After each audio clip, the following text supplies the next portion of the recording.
let's see if it goes. Got Hey, it. Dan, can you Yeah. check the summary, the AI summary? I was clicking off and I hadn't seen that one Well, I before. think we're, Can you hold just, on. I think I did. It said yes to me. Here we are. We yeah. are live. Oh, okay. So here we are. And let me do well, we don't even have to do the slide. Let me get back to Zoom. Um, and okay. Everyone, the AI is on, it says. Okay, there we go. Hello, everyone, and welcome to Climate Chat. I am your host, Dan Miller, and today we have a very, very special show for you. We have the one and the only James Hansen, renowned climate scientist who's been telling us for a very long time about the dangers ahead and what we should do. And somehow people haven't listened enough. And we're going to talk about that and many, many other subjects today. But first of all, welcome, Jim. I have a very, very brief bio for those who don't know Jim. Dr. James Hansen studied at the University of Iowa under Dr. James Van Allen of the Van Allen radiation belt fame. I don't know how many people know about that, but I certainly knew that name for a very, very long time.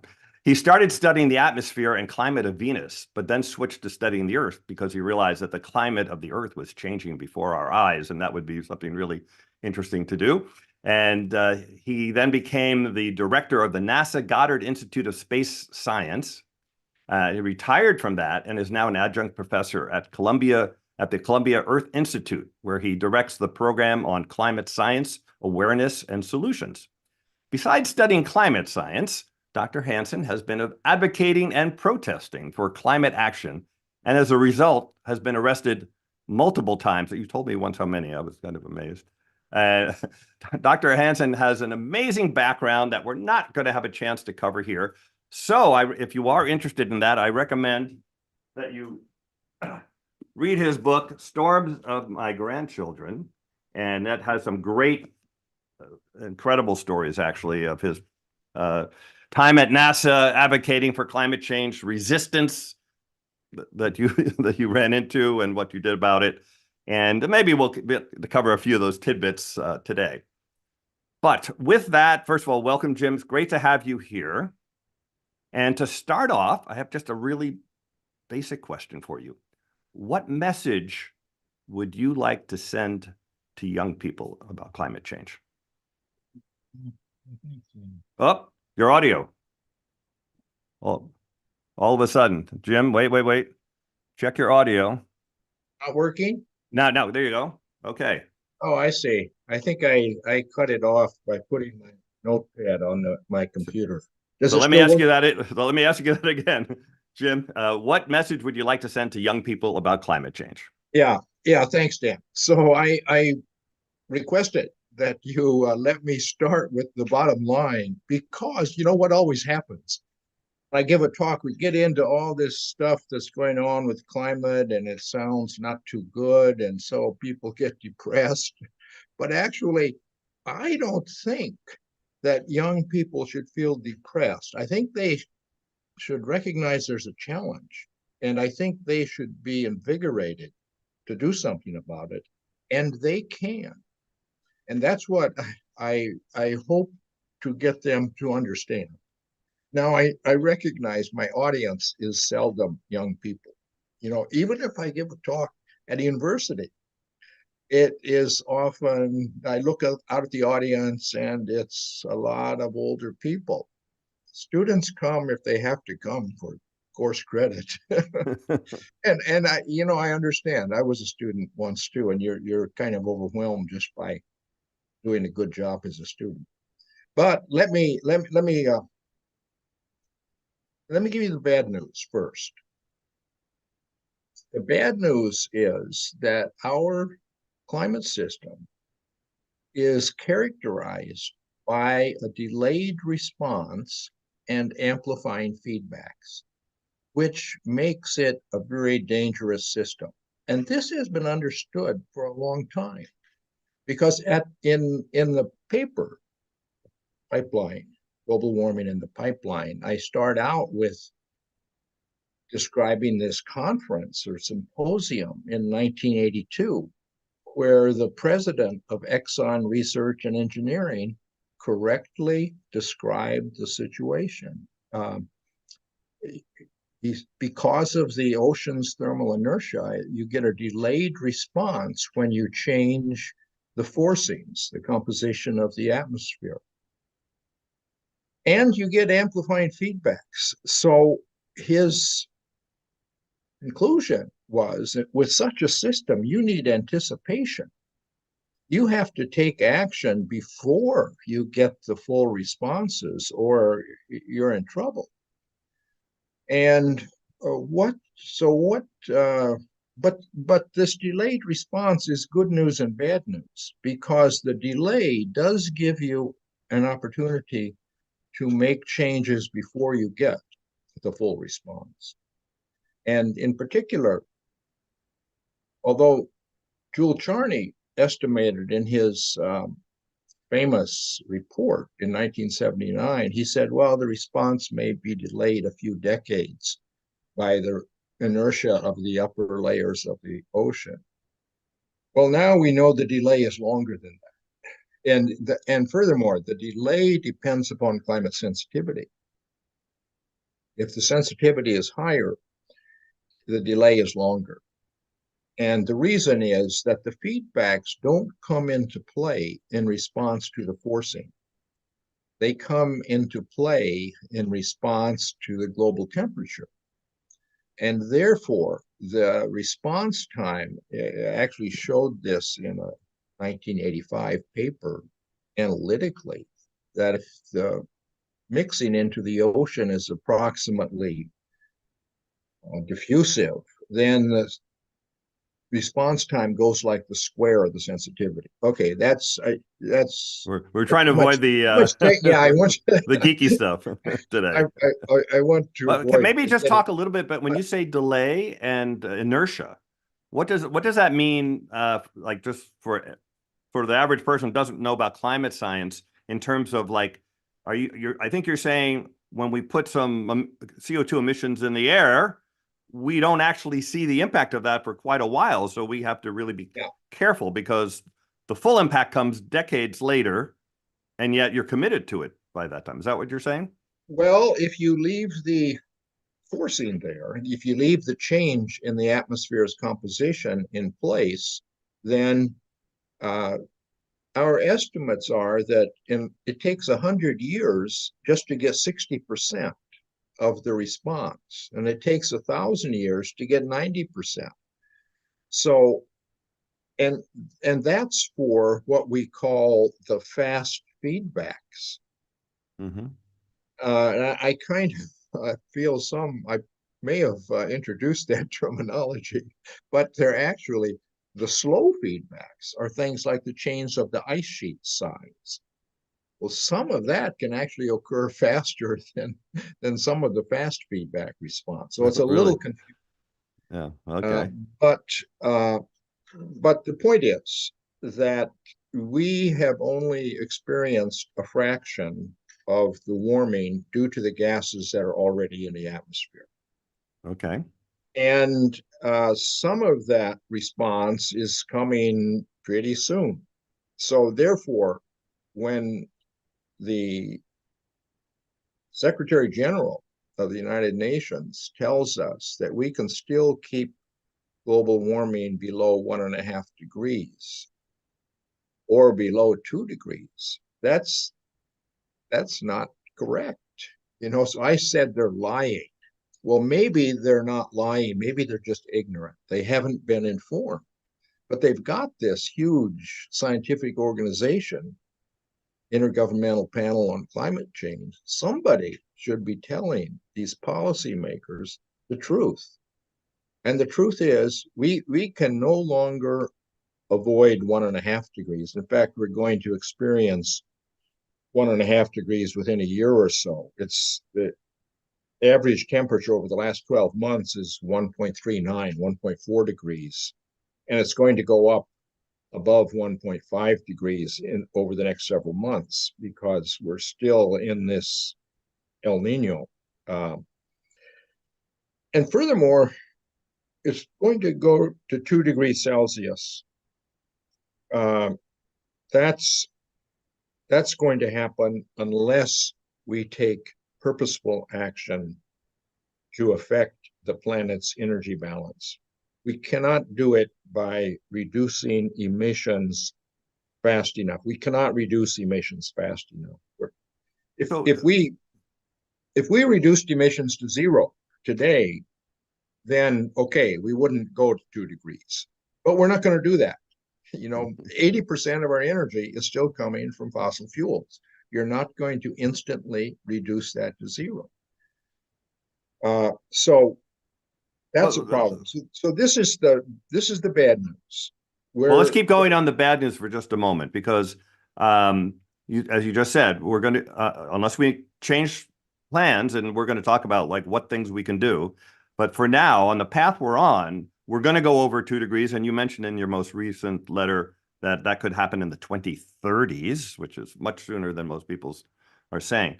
But the goal of the Paris Accord and generally in IPCC is to, hey, let's set this target of 2 degrees and we'll try. And even though you're saying they're wrong, let's say we even hit 2 degrees.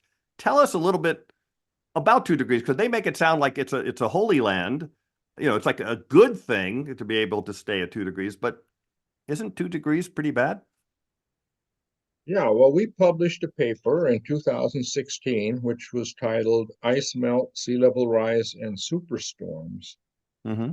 Evidence that global warming of 2 degrees Celsius is extremely dangerous. That was supposed to be the title. The paper was reviewed by 4 referees, 3 of them, one of them, an IPCC lead author, didn't want the paper to be published, but the other 3 all said it should be published. But the editorial board got involved and insisted we change the title. And I wrote a letter. They said I could not say that it is extremely dangerous. And so I proposed as a compromise that 2 degrees Celsius is dangerous. I removed the adverb extremely. But they would not accept that. And I said, well, the public understands the word dangerous. If you look down a street, if the newspapers have told you that this street has had a lot of crime, and you look down that street and you see a gang of people and look like they're holding a blackjack, you would decide to take a different street home, because that you would say that street looks dangerous. And strangest thing, the editor told me if I included that explanation in my letter, I wouldn't be able to publish the paper. But this is supposed to be a journal in which even your discussions with the editors are publicly available. So I don't understand that. But in any case, what does 2 degrees? I mean, for like a person who doesn't know anything about climate science, what will the world of 2 degrees look like? Well, what we concluded in that paper is that that's enough to shut down the overturning ocean circulations, the North Atlantic meridional overturning circulation, or Amok, and the similar circulation in the southern hemisphere. And on a time scale of 50 to 150 years, you would get sea level rise of several meters, which would mean you're several meters. So like we're talking about 10 feet kind of order of magnitude. Or more than that, because if you lose West Antarctic ice sheet, see, our basis for that, we were looking not just at the model, but also at the history of the Earth. And the last time it was more than 1 degree warmer during the Eemian, sea level did go up several meters in less than 100 years, which indicates the West Antarctic ice sheet collapsed. Mm-hmm. And that was at a temperature less than 2 degrees warming. And we can see what's happening. The other thing is our science is combination of looking at paleoclimate, looking at global models, and looking at what's happening in the real world right now.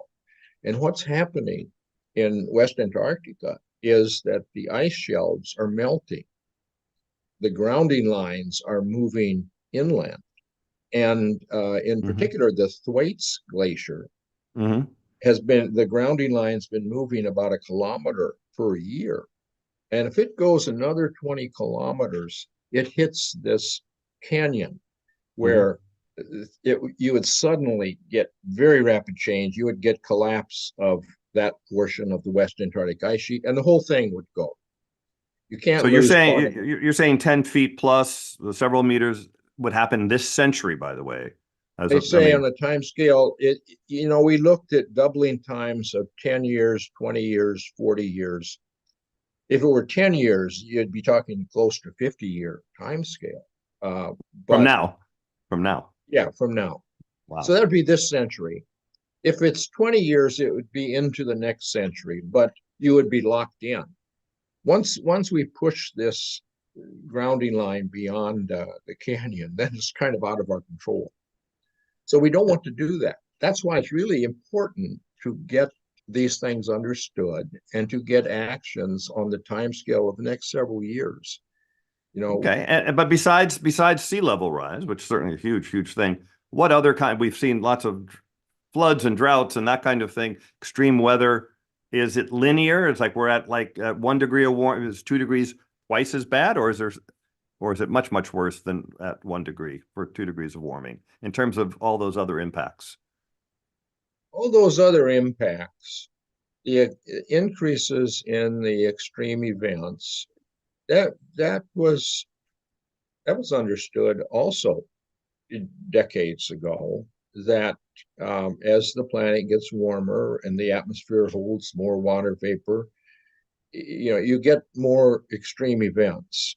And I don't know. I don't think that's terribly nonlinear. It's nonlinear in the sense that for each degree, you get, I think, a 7% more water vapor on average. And so that's not quite linear, but the point is we're already at a point where those effects are non-negligible. And so you don't want to double this. And that's at a global warming of 1.2 degrees, which is what we had up until this year. So you don't want to go to 2 degrees. You don't want to double those effects. So the goal, the IPCC or Paris Accord goal of hitting 2 degrees but not going over, that's not really a good thing. It's not a good goal. It's kind of a bad goal. We should not go there, is what you're saying. That's right. And for the sake of maintaining our coastal cities, maintaining our shorelines approximately where they are, we need to go back to a temperature that we've had for the last 10,000 years. We really should, if we want to keep our shorelines, 2 degrees is not a good target. Now, in your 2012 TED Talk, you also said that the last time CO2 was today's value, which back then was, I think, less than 400 parts per million, it's now 420. But even back then, that last time it was that high, sea levels many millions of years ago were 75 feet higher than today, or that was the Pliocene. Yeah, we're warm enough now for the Pliocene. And yeah, so that's the long term. That's not 100 years, but that's the long term sea level rise we're shooting for is like 75 feet or so. Yeah, 15 to 25 meters was the early Pliocene. So we don't want to go there, and we're now getting a taste of where we're headed, and we're going to need to understand this. So it's going to take a while to educate the public about what the situation is. But we had better be ready to take actions within within several years, within less than a decade. Well, one of the things I think that But people don't fully okay, understand. so Go ahead. I sorry, Dan, I made a mistake. Oh, okay. I shouldn't have let you take me down this. Let me finish my introduction, okay? Keep going. Keep going. Sorry. Okay. So so yeah, so I was headed to COP 28, and I got as far as Amsterdam, and I decided, why am I going there? Because my ex-student and postdoc, Serbi Menon, was one of the main people making the agenda. And she was putting me on the agenda, but she was overruled. So Okay. I was not going to be able to present anything anyhow. So why? So I got it. I stopped at Amsterdam and I got a new hat from the hatter, which is my hatter in Amsterdam. But that was all. And then I decided to go back and work on Sophie's Planet. Your So that's next what I'm book. doing. Yeah. That's what I'm doing now. Yeah, my next book. But now let me give you the good news. We still live on a spectacular planet. It's unbelievable. Just think. I always like to give as an example the monarch butterfly. So amazing. Um, but it's just one of the thousands of amazing things on our planet. So we've got this great planet that we want to preserve, and we still can do it. And another good thing is young people have enormous political power. You know, when I was speaking on campuses in 2008, young people were coming out in support of Barack Obama, while Hillary Clinton was the expected Democratic nominee. But because of this enthusiasm for Obama, he actually overtook her, and he spoke about a planet in peril, and they just assumed that he would address this issue. But what did he actually do? He went to the big banks and the big banks for solving the financial crisis, and big green for advising him on climate policies.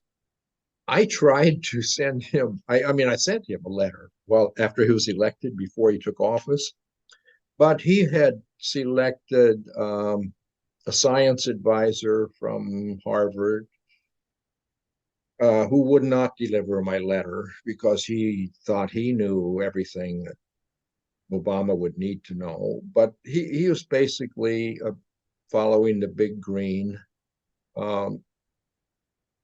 policy goals, and so my first advice was you have to put a price on carbon, and you can do it in a way that the public would like with this carbon fee and dividend.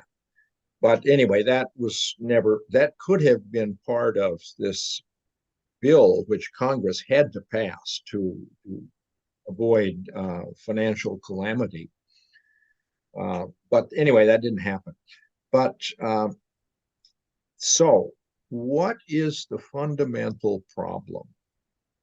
The fundamental problem is the role of money in our government. You know, Benjamin Franklin said that, well, every 200 years, you're going to need a revolution, because by that time, graft will have taken over, corruption will have taken over. Well, that was a remarkable prediction, because the time scale was about right. In fact, President Eisenhower, in his farewell address, warned about the military-industrial complex. And after his speech, his brother asked him, why did you leave out the draft of the speech? Spoke about the military-industrial congressional complex.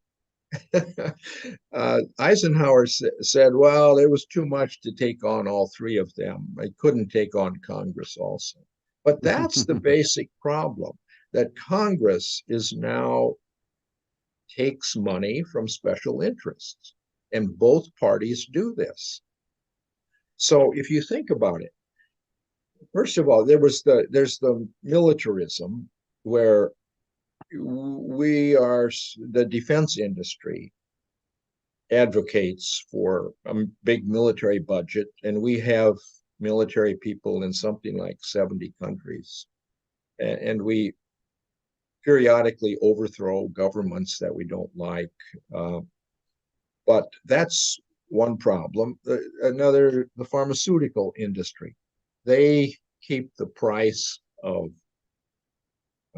drugs and medical health artificially high. And then there's the unfair tax laws. Wealthy people lobby, they bribe Congress to keep the tax structure very unfair. Gun laws. What? Why do we allow machine guns to be available, or assault weapons to be available to just about anybody? It doesn't make sense. Climate policy, fee and dividend is with all economists now have signed on to a statement that we should do that, but we don't get it because the fossil fuel industry doesn't like that idea. It would cause phase out of fossil fuels. So we should tell people what that means, because I think a lot of people listening. So in carbon fee and dividend, you put a rising fee on the extraction of fossil fuels at the well, mine, or port of entry, and it goes up every year, and it's a tax essentially on fossil fuels, and you take 100% of the money collected and give it back to every legal resident on an equal basis. So the bottom 70% of households actually make more money on the money they get than what they pay in higher prices. So they support a very high fee, which helps phase out fossil fuels. Did I get that right? Yeah. And there's a link in the description, by the way, for YouTube of a paper that Jim and I wrote on fee and dividend and why it's the best policy. So you can click on that and read that report that we sent to Congress. So, well, my conclusion is that we're not going to, so young people have done things like, trying to lobby Congress to get a reasonable gun laws, and they get very, very little progress. I don't see how we solve these problems, and the climate one in particular, without having a political party that takes no money from any special interests. And look at how it wasn't just this Barack Obama thing, but Bernie Sanders almost overtook Hillary simply because in all the college campuses, all these young people were coming out in support of Bernie Sanders. So, but you said we have a few years to act. Are you suggesting that to fight climate change in the next few years, step one is to come up with a new political party? I don't think that's going to happen in a few years. I think that by 2028, we had better have. Well, look how fast those political actions that I talked about, how fast they occurred. You do have to have, you have to get the third party on the ballot, and you need to have ranked voting. So there is this homework that needs to be done, and you don't want to be a spoiler in the 2024 election. We have to preserve our democracy so that we can have a party that takes no money. But we need, Benjamin Franklin said, we need a revolution every 200 years. And I don't mean a revolution with guns blazing, but it needs to be maybe a voting revolution. A voting revolution, a party that takes no money from special interests. The center would flock to such a party. That's the reason that we oscillate between these political extremes, because the public doesn't like results from one party, so they go to the other extreme.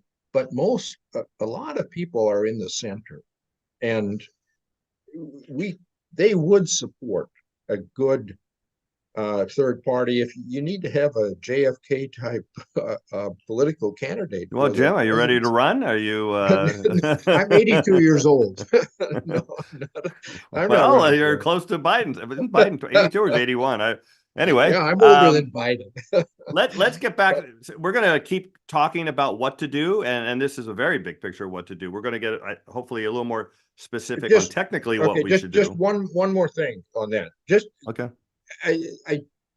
Young people should not be depressed. Yeah, this is a job, but it's a it's a great challenge, and compare it. You know, when I was a college student, I had to check very with great interest every year the letter from the draft board. I didn't want to go to Vietnam, but unfortunately I got good grades, and so then they didn't draft me. But in the generation before me, they went to fight in Europe or in the Pacific during Or World War Korea. II. Many of them didn't come back. You know, so this is not harder. Your young people's job is not harder than prior generations. And so, yeah, but So let's spend a little time trying to understand the challenge, and then let's get back to what needs to be done. But I want to start off because you came up with what I consider a landmark paper recently, Global Warming and the Pipeline. And one of the things you said in there is that the warming we get, and you talked about this with delay and inertia, but the warming we get with the fast feedbacks from a doubling of CO2 is 4.8 degrees Celsius, where the IPCC uses a value of 3 degrees. So that's a big difference. So what, just very quickly, how did you come up with that, very briefly, and why doesn't the IPCC agree with you, even though you provided the scientific evidence? yeah, it's a pretty simple story. There was a mystery 40 years ago when we first got the ice core data and realized that greenhouse gases had changed. Very accurate data for how they had changed between the glacial periods and the interglacials, like the present Holocene that we live in, which we're now leaving. But so that, if you compare the last ice age with the current warm period, you can infer empirically how sensitive the climate system is, because we know how the atmospheric composition changed, and we know how the albedo, the reflectivity of the surface changed, because we know how big the ice sheets were during the ice age. But in order to infer that, you need to know what was the temperature during the ice age. Mm-hmm. And there was this big project, CLIMAT, funded by the National Science Foundation, which concluded that the sea surface temperatures were such and such, leading, if you put those in a model, you get the world was 3.5 degrees colder during the last ice age. That would imply a climate sensitivity of only about 2.4 degrees for doubled CO2. But we were very suspicious that that was not right, because the paleoclimate evidence on land implied it was actually a lot colder than that. And the ice snow line on the mountains had descended a kilometer, which was, it should have only gone a half a kilometer if the world was only 3.5 degrees colder. Well, finally, that, but the way that this NSF project got the sea surface temperatures was to assume that the microscopic biology in the ocean surface would migrate to stay within the same temperatures that they prefer today. Mm-hmm. But what if on the millennial timescales, this biology can partially adapt to the temperature change rather than migrate? It just adapts to it. Well, so about 3 years ago, Jessica Tierney uh, omitted the biology data because there's now enough chemical data for proxy temperature change. And she found that the ice age was 6 to 7 degrees colder, not 3.5 degrees colder. And if you isolate it to just the LGM, last glacial maximum, 18 to 21,000 years ago, it was 7 degrees. So it's twice as cold as what we had estimated 40 years ago. And that's what changed it from 2.4 to 4.8. And 4.8 is within the total range that IPCC estimates. They always give a very big range. Their best estimate is 3 degrees. Right. And most of the models tend to give 3 degrees because most of the models have little cloud feedback. The 2.4 degrees is consistent with fixed clouds or very little cloud change. But now some of the more sophisticated cloud modeling are actually coming up with 4 or 5 or 6 degree doubled CO2 warming. That is and that's consistent with what we now infer. So to summarize what you just said, we thought we know how much the CO2 dropped in the ice age, and we had data on the temperature, but we didn't think it was a big change, which would mean that the climate's not too sensitive to a drop or increase in CO2. But now we've learned it was actually much colder, twice as cold in the ice age than we previously thought. So that 100 parts per million drop was very sensitive in getting colder, and therefore our 140 increase so far will be very sensitive or increase more warming than we thought, right? Yeah. But the other thing you found in your paper was that cooling from aerosols, or things like coal plant smoke, smoke from ships and other industrial processes that put particles in the air, that the cooling we get from that, partially because of clouds, is much higher than what the IPCC also assumes. Is that correct? Yeah. So the thing was, if the typical IPCC model had too low sensitivity, how can we reconcile, how can both an IPCC model and our model, which is more sensitive, both agree with observed temperature change over the last century? Well, there's an independent variable, and that's the amount of aerosols in the atmosphere, because there are two important forcings.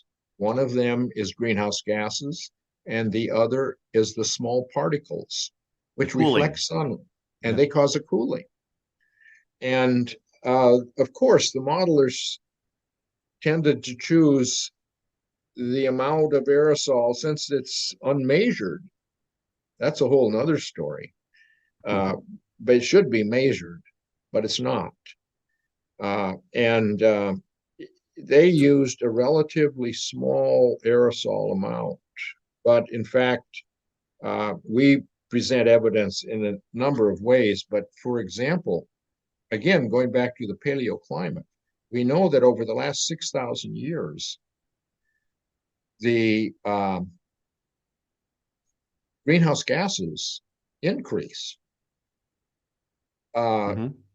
probably because of deforestation and rice agriculture, which produced methane. Deforestation produced CO2, but the temperature did not go up. It just stayed about the same. And that's presumably because, in addition to producing greenhouse gases, we're producing aerosols, because humans 6,000 years ago began to deforest, and their fuel was wood. And burning wood produces a lot of aerosols as well as producing CO2. Which reflects the sun and cools the Yeah, earth, right? and but these aerosols are very harmful for human health. They kill 6 to 8 million people per year. So we're trying to reduce them. And there's this very specific, very well-defined inadvertent experiment caused by the International Maritime Organization when it made new rules for the sulfur content of fuels on ships. With the rules introduced in 2015 and then strengthened in 2020, and that has a noticeable. We can see from the satellites that the contrails that you usually see behind the ships in certain parts of the ocean are not there anymore, because those cloud trails are produced by these aerosols serving as condensation nuclei for cloud drops. Mm-hmm. So that has reduced the albedo, the reflectivity of the Earth, by about 0.4%, which is a big change. It's Wow. as if the albedo changed from 29% of the sunlight getting reflected by the planet has now become 28.6. That additional 0.4 is being absorbed by the Earth instead. Mm-hmm. And that's equivalent to a CO2 increase of about 100 ppm. Wow. It's a big deal. So what you were saying then is, and just to summarize it, what your data says the warming from greenhouse gases is much more than what the IPC says, but the cooling is also much more. So the actual temperature we have today, you both show the same thing, because I'll pick an example. Let's say we hit 1.5 next year, and then it's the IPC saying, well, that's 2 degrees of warming from greenhouse gases and minus half a degree from aerosols. That gives you 1.5. But you might be saying, well, we really have 3 degrees of warming from picking these numbers, 3 degrees of warming from greenhouse gases and minus 1.5 from aerosols, also 1.5. So if they cancel each other out, why should people care about that? What impact will your new data have on their lives over the next 10 or 20 years? Well, what is going to happen, it's a different way to analyze it is in terms of what is the forcing caused by the greenhouse gases and the aerosols. The greenhouse gases, we can calculate very accurately that it's 4 watts, approximately 4 watts per meter squared of forcing. And we would say that the aerosol forcing is probably about -2. So it's cut the net forcing in half, while the IPCC's number is more like -1 watt for the aerosols. So their net forcing is 3 watts. And now, so if the real world is that the aerosols are -2 watts, then we have now reduced that to more like -1.5. So we're going to get warming due to the aerosol reduction as well as the warming from the greenhouse gas increase. And so we're going to get an acceleration of warming over the next 10 or 20 years. And we will see it even in the next couple of years. We're beginning to see it already. So I argue that there's a huge natural variation of temperature, and that's what makes it difficult to see the impact of a forcing change. But because the aerosol amount peaked in about 2010, we predict that the rate of global warming is going to increase by 50 to 100% post 2010. And within a few years, that will be clear whether, in fact, that is happening. Mm-hmm. Okay. All right.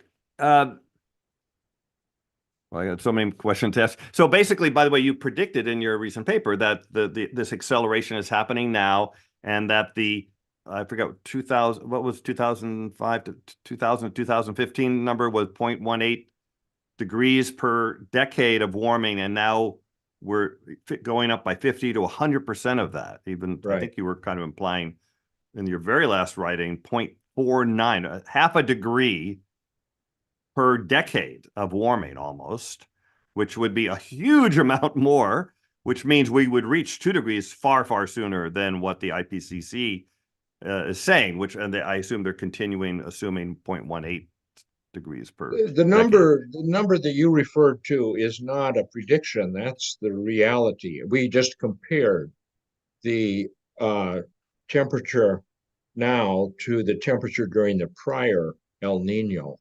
And the rate of change between those two El Ninos is 0.49 degrees per decade, which is much faster.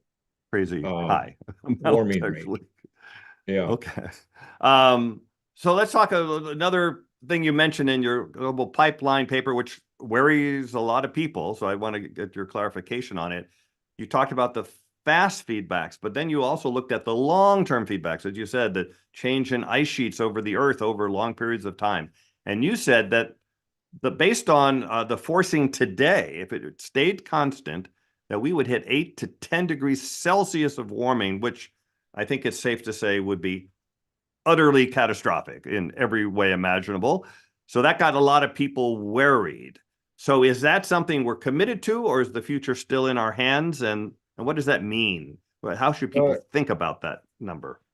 That would be the equilibrium response if you left the atmospheric composition in place permanently.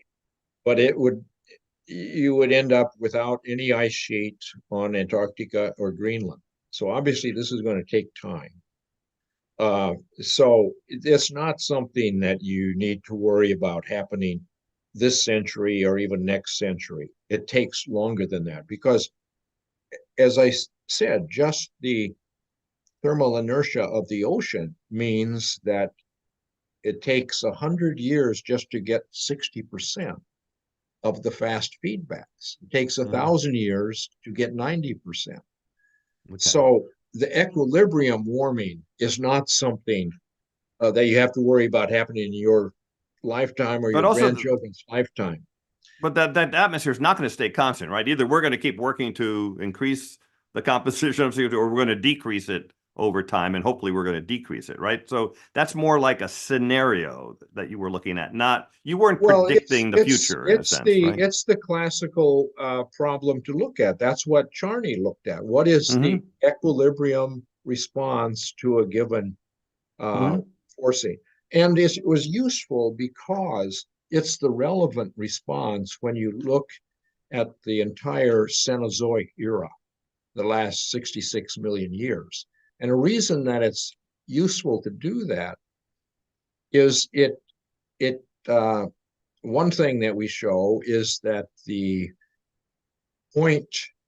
CO2 amount at the time the planet went from ice-free to beginning to have ice on Antarctica was at about 450 ppm.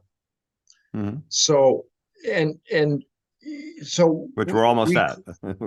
Yeah, but the thing is, and the ice sheet models would tell you, oh no, you need 800 ppm in order to melt the Antarctic ice sheet. Well, that's not what the Cenozoic data tells us. So it's an indication that ice sheet models are not realistic. They're not realistically sensitive to change in the forcing. Okay. Which is how much time?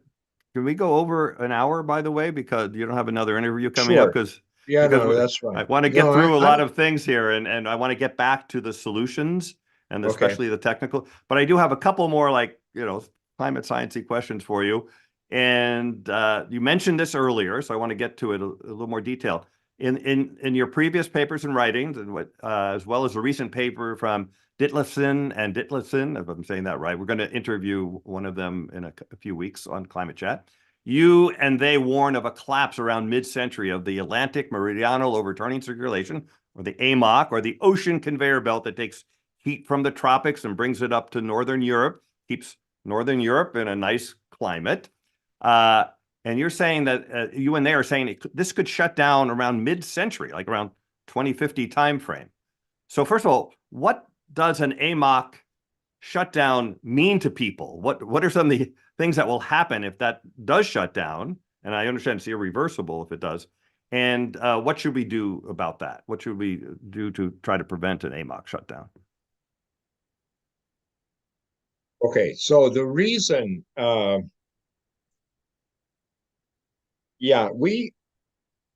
was this ice melt, sea level rise, and superstorms paper is something that we worked on for a decade because it done an experiment in 2006, which suggested that realistic rates of fresh water injection from increasing polar ice melt is going to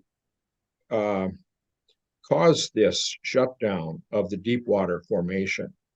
And the other models were not getting that. And so I really had to figure out what's going on in our model. And we were trying to reduce, I think that there's a common problem in most models, and that is excessive mixing, especially small scale mixing, which is parameterized in ways which are partly intended to stabilize the models. And unfortunately, the real world doesn't do that. So anyway, we tried to minimize unphysical mixing and found that in our model that if we start with observed rates of freshwater injection and let that increase with a doubling time of 10 years or 20 years, that within a few decades, we actually get the AMOC shutting down. And I think that's the right answer. And I think the real world is beginning to show signs of that. It's slowing down, and the southern meridional overturning circulation also is slowing down for the same reason. Mm-hmm. And that what does that mean? Because let's assume you're right. Okay, let's assume you're right, and we stay on the path we're on, which is not the right path to be on. We'll talk about getting off that path. But we get to 2 degrees, boom, it shuts down. That AMOC doesn't mean anything to anyone, outside of climate circles. So what should a regular person be? Should be worried about that? Will that change our lives in any way? Well, it's going to make climate very chaotic in the North Atlantic region. It will tend to cool the ocean in the North Atlantic. It will make much more stormy. We showed that in our ice melt paper. Mm-hmm. In very general ways, you can infer that it's going to get much stormier. And we have evidence from what happened late in the Eemian period as it cooled off and started heading toward the Ice Age. But one implication is that the normal transport of heat from the southern hemisphere into the North Atlantic will stop or slow down, which makes it warmer in the Southern Ocean and increases this melt of the ice shelves around Antarctica. So it also has undesirable consequences for the stability of the West Antarctic ice sheet. So it's both bad for climate in the North Atlantic, and it's bad for the sea level issue. We actually interviewed Matthew England on Climate Chat last year, I guess it was, and or earlier this year, I can't remember. He did a study of what happens, not when the AMOC will collapse, or what happens once it does. And he was also saying that there would be much lower rainfall across the entire northern hemisphere that would impact agriculture productivity. So let's see, you said very stormy in the North Atlantic, storms bigger than we've ever seen. I think you mentioned at one point, England's going to get, Northern Europe's going to get very cold. But now you also mentioned that this warm water will stay around Antarctica and accelerate sea level rise. So we'll get much higher sea level rise, faster storminess. And also, don't you also get more water on the East Coast almost immediately because of the, well, we're the getting that. slosh back, the slosh back? We're getting that a little bit already, but the real issue is, of course, whether we're going to lose the West Antarctic ice sheet, whether we set in motion the loss of that for our grandchildren, regardless of what they do. So that's why we need to begin to take action soon if we're going to have a chance of keeping our coastlines where they are. Okay, so we talked, I mean, I could spend hours talking about the climate science side of things. I want to move a little bit more into policy, or how you're perceived. The IPCC doesn't think the AMOCs are going to collapse soon. They say it's going to be, next century. They also don't agree with the findings of your pipeline paper. They think 3 degrees instead of 4.8. And you've written long ago about the scientific reticence, you said. Why do you think, first of all, what do you mean by scientific reticence, number one? And why do you think the IPCC is having trouble, and the IPCC scientists are having trouble accepting your research? What's going on? I think there are a number of factors in scientific reticence. There's this article by Barber published in Science in 1961, so it's more than 60 years ago. And it's one of the factors is the preference for immediate rewards over delayed rewards. So there's the penalty for crying wolf, for warning that there's a danger, is immediate. But there's no penalty for fiddling while Rome is burning.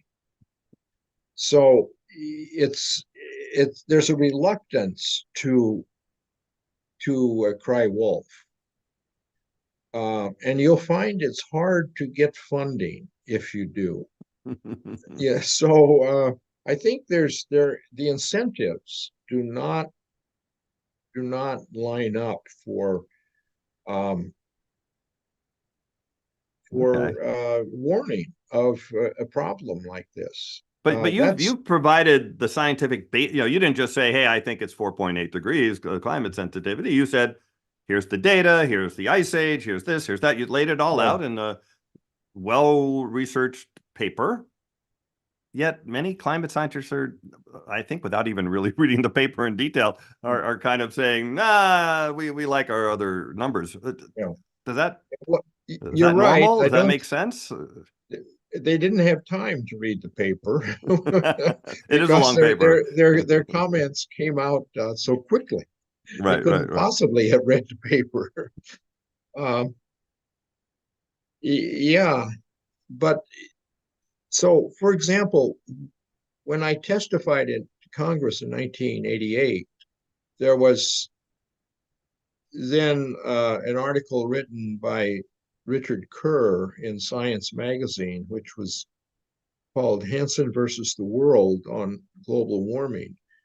And there was a statement by one scientist that said, well, if there was a secret ballot at this meeting, we would probably agree that the greenhouse effect is actually changing the climate. And then another one said, what bothers us is that we have scientists telling Congress things that we're reluctant to say ourselves. It kind of is an example of their reticence to say everything that they know. I think the scientific community knows just how dangerous the situation is right now. and is not fully describing that. It's yeah, there are various reasons for reticence, but I think we will, as scientists, we have a moral obligation to young people to tell everything that we know. And I think the situation is pretty clear. So you kind of answered the next one I was going to ask you about. You testified in 1988. You said what would happen. You said we had to reduce fossil fuel emissions. Instead, we increased them tremendously since that time. Everything you said would happen, at least by this point, has already happened. The opening Northwest Passage, the emergence of the global warming signal from the noise, and on and on. You were all right. And yet, the world still is not acting on what you said back then or what everyone is saying. Like, even if you say the IPCC scientists don't agree necessarily with how bad you say it is, they still say we need immediate action. We have to do all these things. And the world still isn't really doing much of anything. You've been probably frustrated about this for many, many decades, but do you have any insight you can share on why you think the world, and I don't mean just, again, specifically scientists, sure, policymakers, even the public, is sort of ignoring this great problem before us? Yeah, it's because the emissions are primarily from burning fossil fuels, and fossil fuels have been very useful. They've raised the living standard of much of the world. They're still providing 80% of our energy.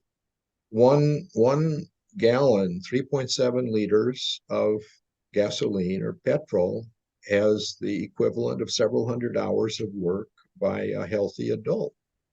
That's extremely valuable. And unless you have an equally good alternative and equally priced, they're going to keep using that because there are other parts of the world, China, India, Africa, who want to raise their living standards. That makes it difficult. Well, we have alternatives now. Of course, right? I mean, we have renewable energy, which is actually for electricity generation is getting to be less expensive than fossil fuel generated energy. So that's good. Now let me comment on that. Okay. Sure, solar panel, if you look at how many kilowatts you can get out of the solar panel when the sun is shining, it seems to be inexpensive. But you have to take account of the whole energy system. You have to have reliable energy 24/7. And, there are countries that are trying very hard, Germany, Denmark. And if you look at their electricity prices, those two countries have the highest electricity prices. It's not, and it's a lot of work. They've got very good engineers in Germany, and they're working very hard on this. You need transmission lines from the places where you have your renewable energy, your windmills or whatever. You need battery. If you're not going to have a dispatchable energy source, you're going to have batteries or something to store the energy for when the wind isn't blowing. Mm-hmm. And that turns out to be expensive. And it's also dropping incredibly dramatically, dropped 90% in the last 10 years, and it's continuing to drop dramatically.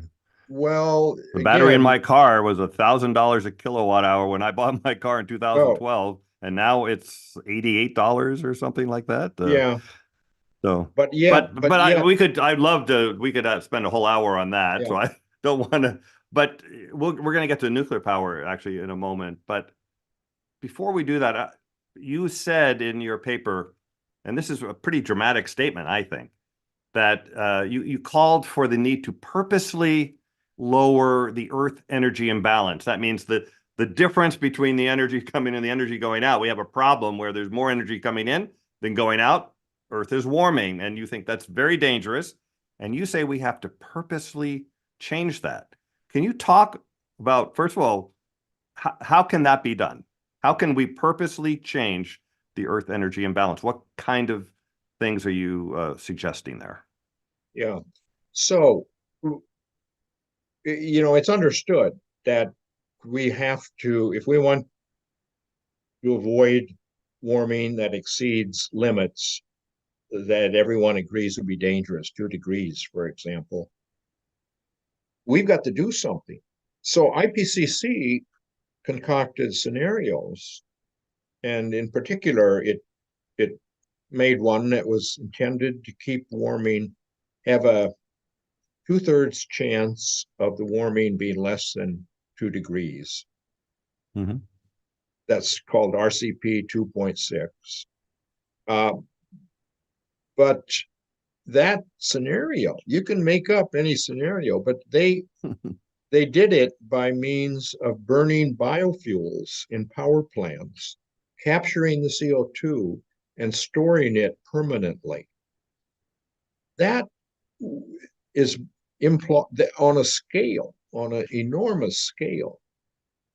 And it's just not happening.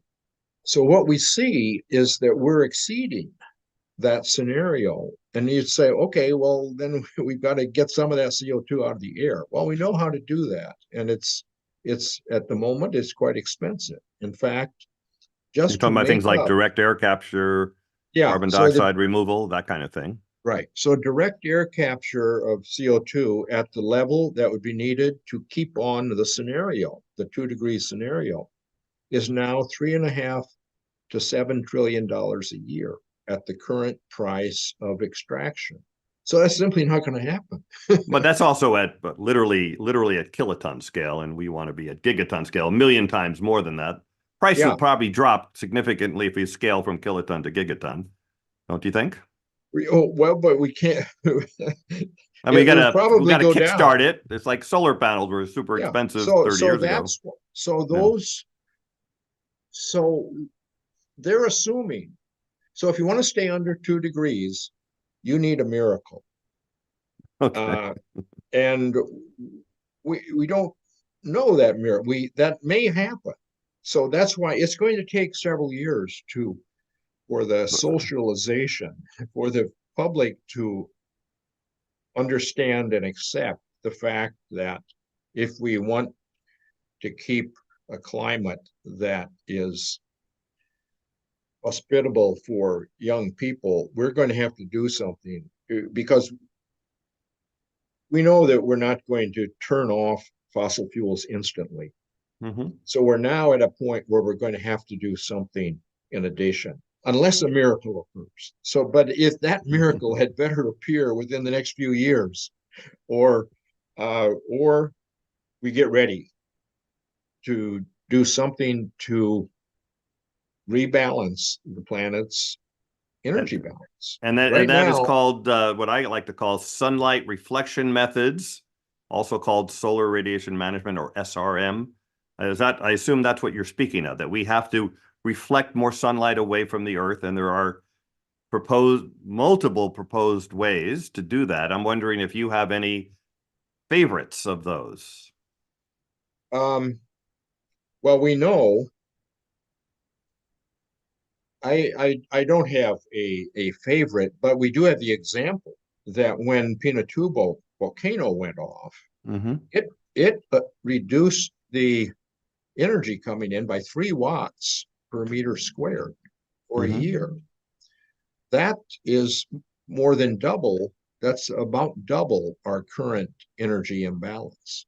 So, and oh, okay. So you could. So with the stratospheric aerosols, you could reflect away the sunlight and actually cool down the planet. So people know what that means. It means we would purposely put sulfur particles in the stratosphere where they last about a year or so, and that would reflect the sun. We are doing that today at the coal plants and the ships are putting it in the lower atmosphere where they last about a week, I understand. So you're saying if we did it on purpose, that's one method. Mimic a large volcano, put sulfur up in the stratosphere, reflect sun away, cool the Earth, and that could be done. That could be done, or you could have autonomous sailboats that are spraying salt water, say, with salt particles that would serve as condensation nuclei for clouds, and the clouds would Marine reflect cloud sunlight. brightening is Yeah, another method. yeah. Yeah. So we have What do you think we about have the mirrors, putting mirrors on the ground? You know, about the mirror project? So they're all you have to look at them in terms of what is practical from a financial standpoint. They're relatively equivalent, but and any of them you could stop if you wanted to. But we have to look at that. I'm not saying we're going to do that today, but we have to seriously think about doing it on the time scale of a decade. So do a lot of research right now, right? And Right. figure out which one's the best one to do, or maybe, by the way, you can do multiples. So you don't have to do one. I mean, you can. And of course, the highest priority has to be on reducing emissions as fast as you practically can. And I do not think that talking about the reflection of sunlight is going to cause emissions, us not to work on emissions. I think actually that'll cause people, they don't like the idea of doing aerosol reflection. So therefore, they'll work harder on trying to reduce emissions, I think. Yeah, the people say that's a moral hazard to talk about that. But then again, I always think, well, what you're saying is you're not taking climate seriously. In other words, you're going to ask fossil fuel companies to pretty please reduce their emission rather than tell them that they have to. And if, I guess, if we're assuming we don't take climate change seriously, then we're not. Then we really have to take it seriously. But all right, so that's a little bit on that. And by the way, there's another method we didn't mention, that's a space-based reflector at the L1 point between the sun and the earth. Eli here, our co-mod on this call, has done a lot of research on the economics of that and the technical feasibility of that. So, but that's where we've had long discussions in Climate Chat about that. But so there are these different choices, and you're basically saying, let's do some research right now so we are ready within this decade of starting one of these to cool the earth off. That's what you're saying. Yeah, if we are right that we see global warming acceleration past 1.5 degrees within a year or so, Within a year or so. well on the way to 2 degrees, we will, and we see that the that the grounding line of the ice sheets is continuing to go toward a very dangerous level point. We had better be ready to take some action, or we're going to lose our coastal cities. And more than half of the large cities are on coastlines, as Now, a lot of well people as are all the other things that we're seeing increasing with the global warming. So a lot of people are concerned about the side effects from this solar radiation management, but basically what I think I hear you saying, the side effects of not doing that are really catastrophic, losing all our coastal cities and et cetera, versus, maybe some shifts in rain patterns or something like that might happen with Yeah, solar radiation of management. course, you flap a butterfly's wings and you change the weather patterns. So we cannot predict exactly how climate patterns might shift if we change the planet's energy balance. But we know that overall, the climate is going to be much more better if we don't have this excessive warming. So in any case, we need to have a global fund to help the places where climate anomalies occur. And the magnitude of those anomalies will be much less if we get the planet back in energy balance and get the temperature down a bit. Okay. So let's talk about some of the broad solutions that you proposed in your paper. One is you called for increased cooperation between the East and the West, and especially between the US and China. What would this cooperation look like, and how would it benefit action on climate? Yeah, I think a good example was I was invited by the Kissinger Institute on Climate in the U.S. to attend uh, a meeting in Beijing. This was in 2013 or 2014. And it was on climate and infectious diseases. But I was the climate scientist from the U.S. And China was working very hard on developing solar panels and windmills and trying to bring down the cost of those. And they were very successful at that. But at the same time, we saw that all the coal use was continuing to skyrocket there. And so I proposed that we have a workshop on modern nuclear power. And China hosted this workshop in Hainan, China. And I proposed that although the workshop, we brought the best experts from the United States and the top nuclear experts from China, and talked about ways that we could make the next generation nuclear power, which would be inherently safer than the old technology in the sense that it would shut down in case of emergencies, an earthquake or whatever. And but I suggested that we invite the Chinese expert on energy, their energy plans and their energy efficiency. And he did come to the meeting, and I talked with him about fee and dividend, and said, well, Okay. that would be great for China also, because it has the same problem that we do, where the wealth disparity is growing, and fee and dividend benefits low income people. And he agreed. He said, oh, let's write a paper together on that. Well, when I got back, we had so much trouble publishing our paper on the nuclear, where there's such a prejudice against it in the United States. It took a year. But we proposed in that we should, the U.S. needs to have modern nuclear, not the old technology, but it needs to be cheap. It needs to be inexpensive, and it should be, because as we pointed out, the amount of material, steel, concrete, that goes into a nuclear power plant is actually smaller than any the competitors. The energy costs should be small. Do you like small modular reactor? Because one of the problems with nuclear is that every time you build it, it's a custom building, and building costs go up over time, not down. No, exactly wrong.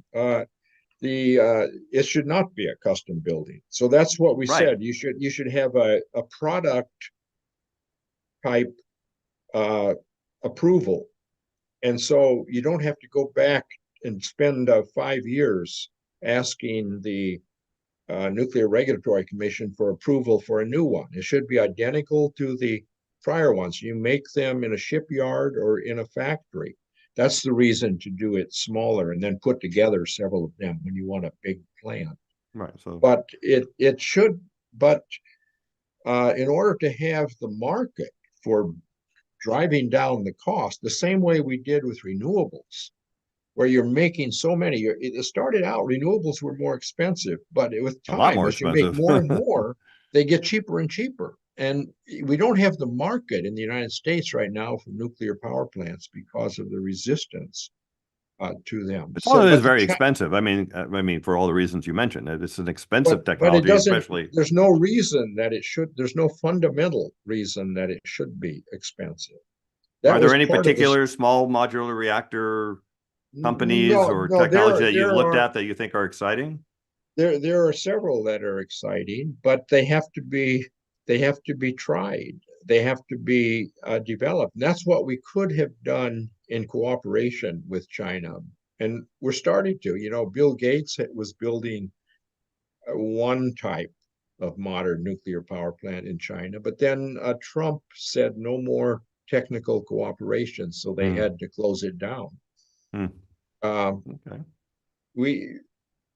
China is good at driving down the price, and partly because they need a lot of them. We would like to see them replace their coal plants with no carbon energy sources. And they are building renewables. They're building windmills and solar panels faster than any other country.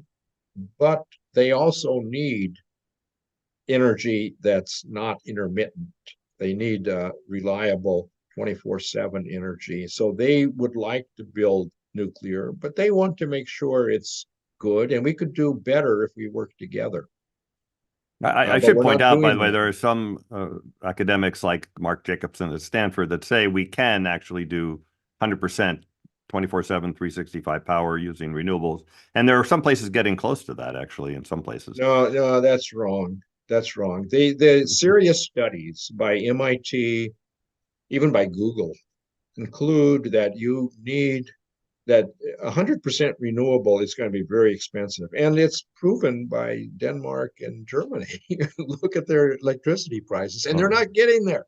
Look how slow it is. You know the country that did great? Sweden. They decided, oh, we need to have 100% carbon-free electricity.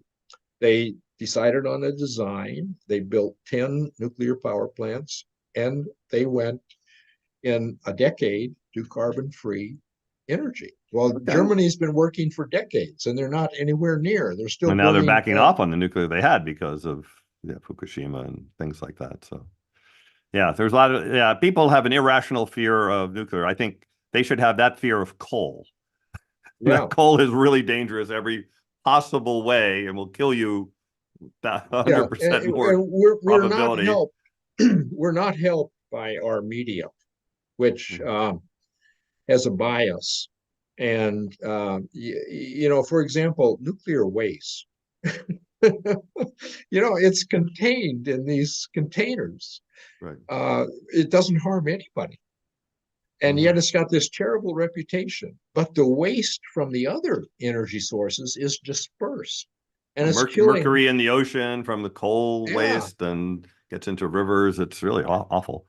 yeah. Um, I want to keep going on what young people can do. So you've been arrested many times protesting fossil fuels. There's now a growing movement of people, especially young people, using nonviolent civil disobedience to highlight the need for climate action. What message would you like to send to those people or the people considering joining them? That, as you mentioned in the introduction, I was arrested several times because we were trying to draw attention to this issue, which was not yet well understood by the public. I think now what is more important is to affect the political system. If there's I'm not too supportive of actions which disrupt the public in ways which then causes the public to be angry, and it can be counterproductive. I think that what we have to do is have the revolution that Benjamin Franklin said we need. Because if we don't solve the problem in the United States, I don't see us solving the global problem. We need to be the example that I think we were providing at the end of World War II when we provided the leadership that helped, uh, use the World Bank, the Universal Declaration of Human Rights, the United Nations. There were a lot of things. The funding for Europe for reconstruction. We were a very positive example, but now we've become, with our special interest, with the fact that our democracy is not functioning the way it was intended by the founders of our government, which Mhm. now $1 replaces, it gives you more sway than your vote. So we have to fix the democracy. And well, it's actually that's going, what unfortunately, going in the opposite direction, right? We're fearing on losing our democracy. There's a large segment of the population well, and that's willing to vote because, for authoritarian kinds of and things. why is that? Because they know that Washington is a swamp. We throw out one party, the other one comes in, they take money from special interests, and we don't have a government that's serving the interests of the public. That's what I think we have to fix. And I don't see how we do that unless we have a party that takes no money from special interests. And that's where but you said we only have years, and I don't, unless I'm wrong, I don't see this groundswell even beginning yet. Do you have any suggestions on how we kickstart that or get it to grow to prominence against, by the way, two parties who each will not like that, right? Even though they're the opposite to each other, they still both won't like a third party coming in. So what? Well, but it could happen very rapidly. I mean, you saw how it gave you the examples of Obama, Bernie Sanders, where just the support, change can happen very rapidly. And I think the public can appreciate that what the problem is. It's the role of money in our government, and we've got to take that out. And, you know, when John McCain talked about campaign finance reform, he found neither party would support him. Republicans wouldn't support him. So we have to do it. But to get a third party, we do need to work on this ranked voting so that the third party is not a spoiler that ends up electing the worst candidate. We have that in Oakland here, and live in Berkeley, work in Berkeley, but nearby Oakland has it. And some places are starting to do it, but I don't think it's really caught on. Yeah, there are efforts now. Sorry, I don't have the link, but there is an effort to try to get it in all states. Unfortunately, you have to do it state by state. But I think that if you had a third party that took no money, the public would flock to that party. You know, even when we had this little Texan who saw Martians on his front yard, he got 19% of the vote. I'm talking about Ross Perot. If we had a good candidate, you know, third party. Well, Jim, you gotta. I don't know, Jim. You got to get your stump speech written. I'd like to go back to another climate science issue, one that I actually haven't heard talked about since your paper, your global warming in the pipeline paper, and that is there's this concept of zero emissions commitment. Like, if we go to zero emissions today or 20 years from now, let's say, or at 2050, then the theory goes that warming will stop, because even though there's global warming in the pipeline, the oceans will continue to take up CO2 just like they did before, and those two things would cancel out.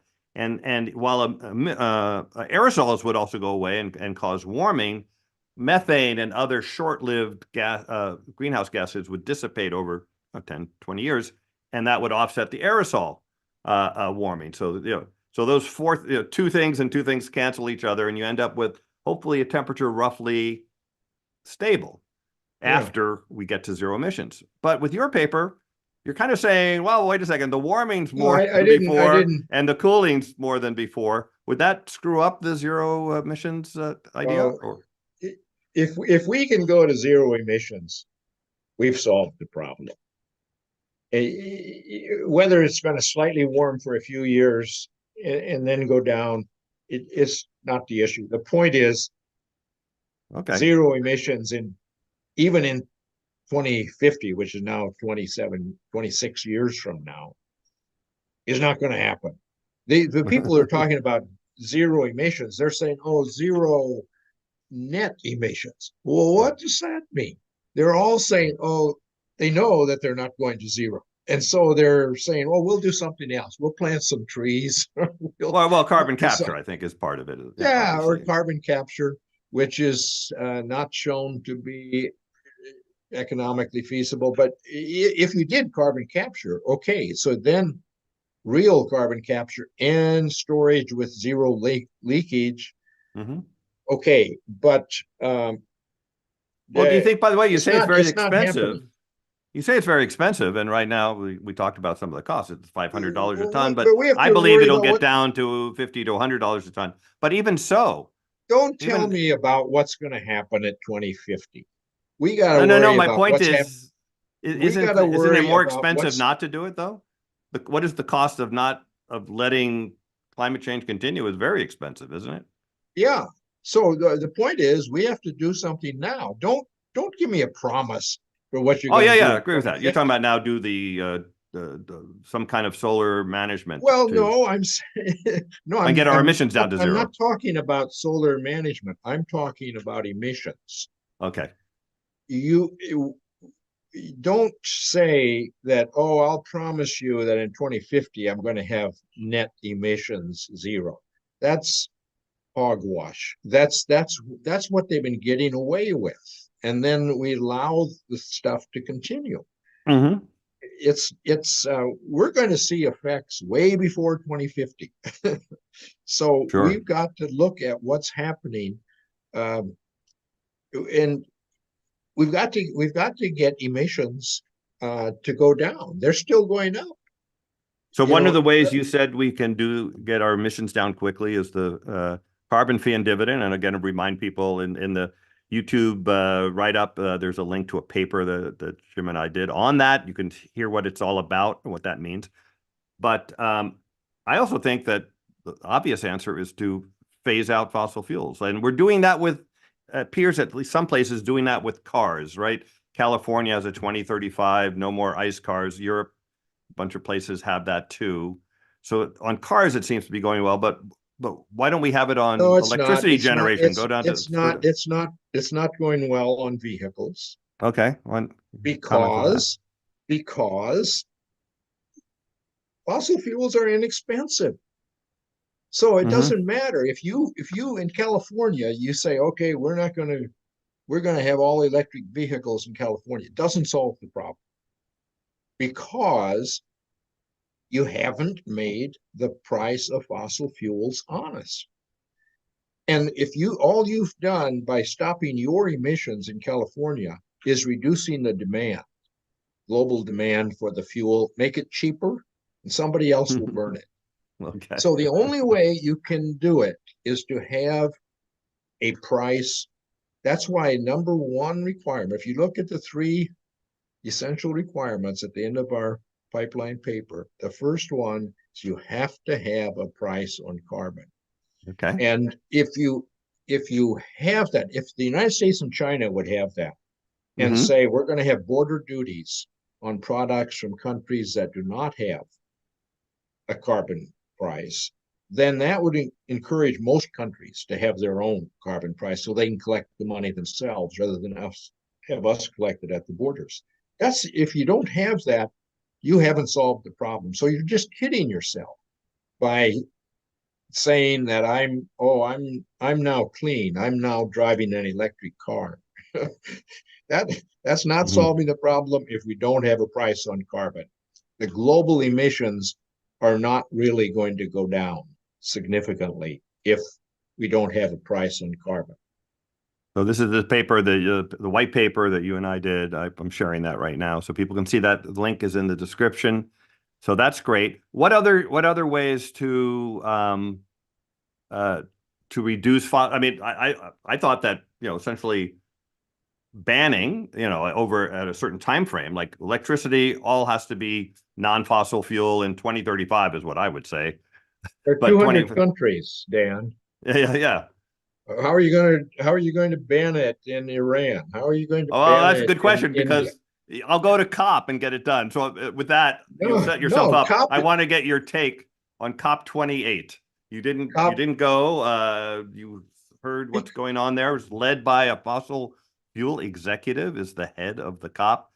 What are your thoughts on COP 28 and how effective it's going to be, or afterwards? I decided not to go because they're not addressing any of the three requirements. They're not you know, COP Paris COP in 2015, the head said, well, people say we should talk about a price on carbon, but it's not so simple. Well, it's actually pretty simple. Yeah, it is. If you carbon fee and dividend is about as simple as you can get, and then you need a border duty, and that's it. And It's so without simple that that, the number one objection I get when I give a talk on fee and dividend, and by the way, I should mention, I should put it in maybe the link. I have a TEDx talk on carbon fee and dividend that explains it. But the number one objection I get is that people don't believe that the government will do what I just said. In other words, it sounds so good that people can't believe a government would actually implement such a good policy. And that well, seems to be the they're number one right. objection. They want, oh, the government will keep all the money. The government will do this, you know. Well, no, that's not the problem. The problem is the fossil fuel industry won't let them because our governments are influenced by special interests, and there's no special interest more powerful than the fossil fuel industry. Okay. So unless we have uh, a government that does not take money, that's what Benjamin Franklin called corruption. He said within a couple hundred years, you're going to have that problem. You're going to have a revolution. Well, that revolution has got to be a political party that takes no money from special interests. And that revolution could happen very rapidly, but it's got to get people behind it in order to happen. So that that's going to be the bottom line of Sophie's Planet. I have to Very get good. people to understand that if we don't get money out of our government, we're not going to solve the problem. The special interest, the ones with the big money, and fossil fuel industry has so much money that it's very difficult to overcome them.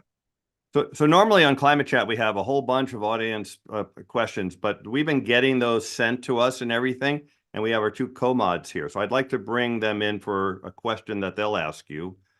First is Stacy Randecker, who will ask you a question. I think it's maybe related to what you were just talking about. Hi, Stacy.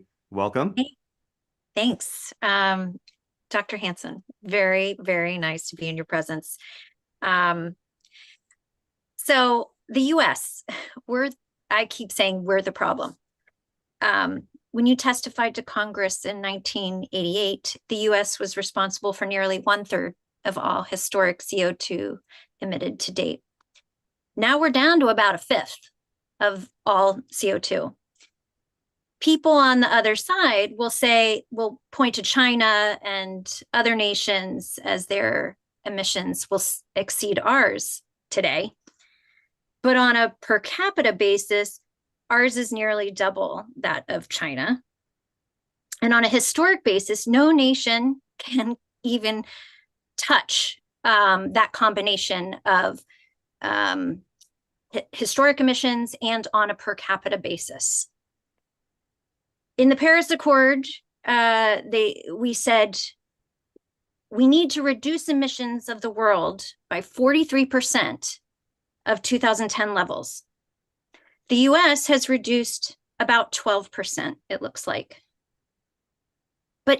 And we have what, 6 years to get down? We're not doing it.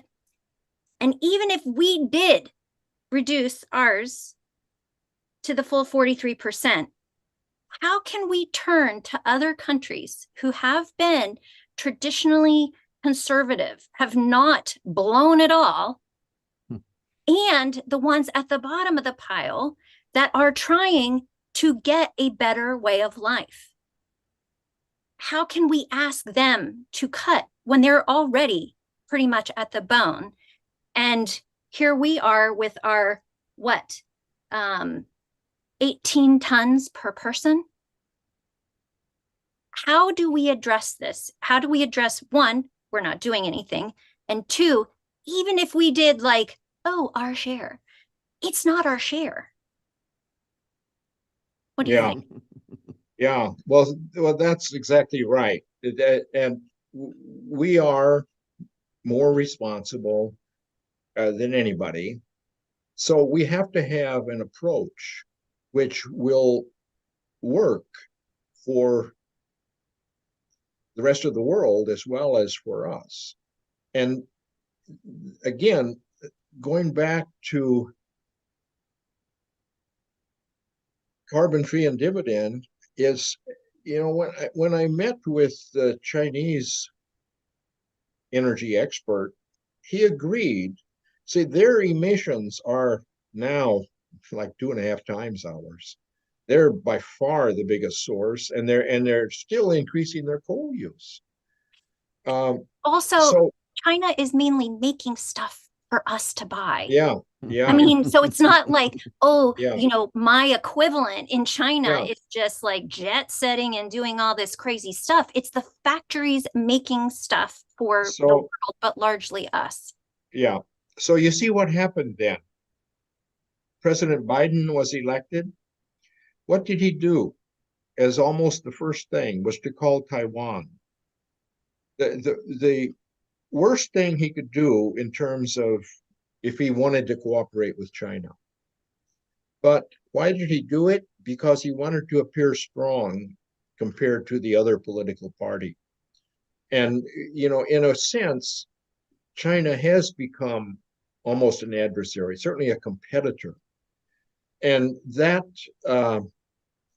but that's because, uh, but we have to work together. We're in this sailboat together, and it's leaking. And are we going to fight each other, or are we going to fix that leak? But And don't we have a moral obligation to do more than what China does? well, and how can we do that? How can we actually affect the global emissions? We're working with China. So we together can reduce their emissions as well as our own. That's why I went to China, proposed a workshop there. We went there, and they actually agreed, but our politics doesn't allow it. Our politics says we got to treat China as an enemy, as if we expect Chinese soldiers to be charging up the California beaches and attacking the United States. I mean, it's screwy, but that's what we're doing. That's what we're acting like. Okay. And we're ignoring the fact that we're going to go down together. so Should we so declare war on the climate instead? yeah, so that's why we need a third party. Our two parties are just competing with each other to see who's tougher on China, when in fact we need to work with China. Very good. So now I want to turn to Eli Rabani, who's the other co-mod here. And Eli, what's your question for Dr. Hansen? They're kind of two closely related questions. In your most recent paper, you talk about predictions that are of higher temperatures than the IPCC predicts as a modal prediction. Are there significant temperatures even beyond that, or those temperatures occurring sooner than you predict? In the range of risks that are maybe not as likely, but also things we can't safely neglect. And related to that, going back to one of your comments earlier about if we reached zero absolute emissions, soon, in the next couple of decades, for example, we'd be okay. Do we really have enough certainty about feedbacks and how they interact to support with high confidence that we'd be okay with absolute zero emissions?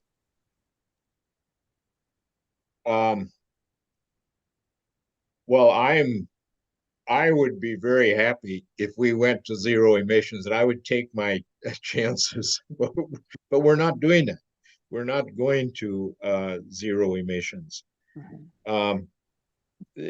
The Earth's energy imbalance is just such a valuable diagnostic of where we're headed.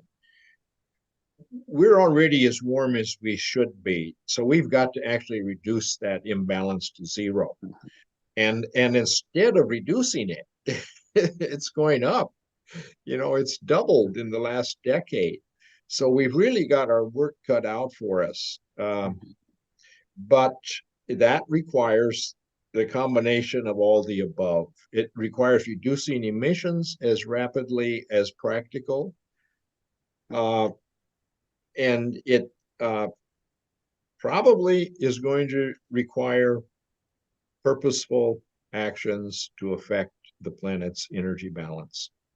But that will be, but we can't do that tomorrow. We're not ready to do it.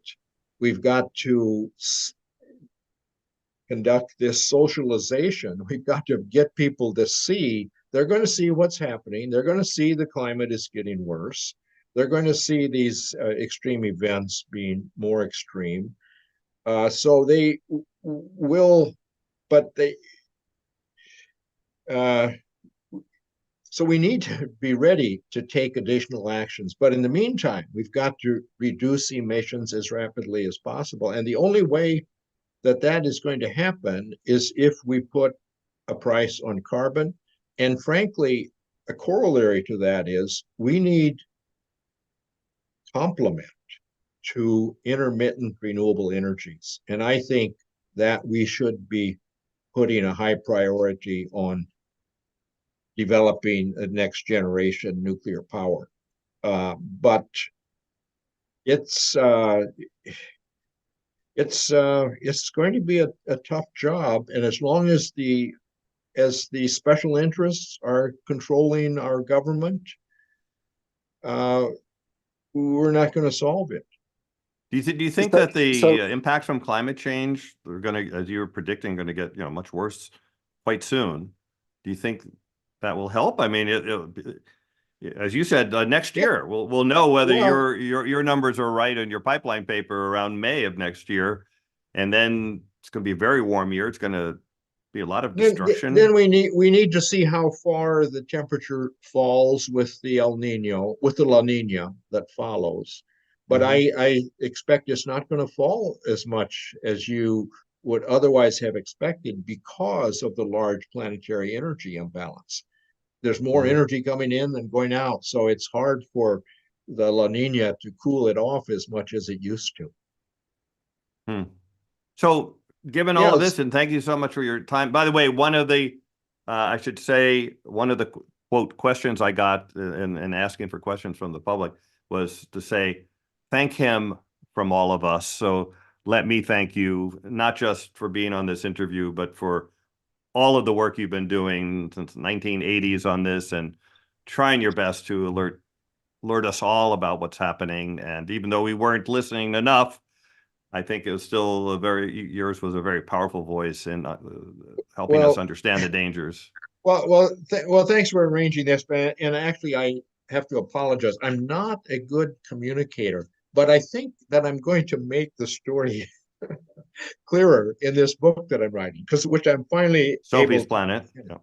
Yeah, because it got delayed because I realized that there was this issue about aerosols and climate sensitivity, which I disagreed with IPCC, decided I had to finish that. And it took like 2.5 years to do that paper.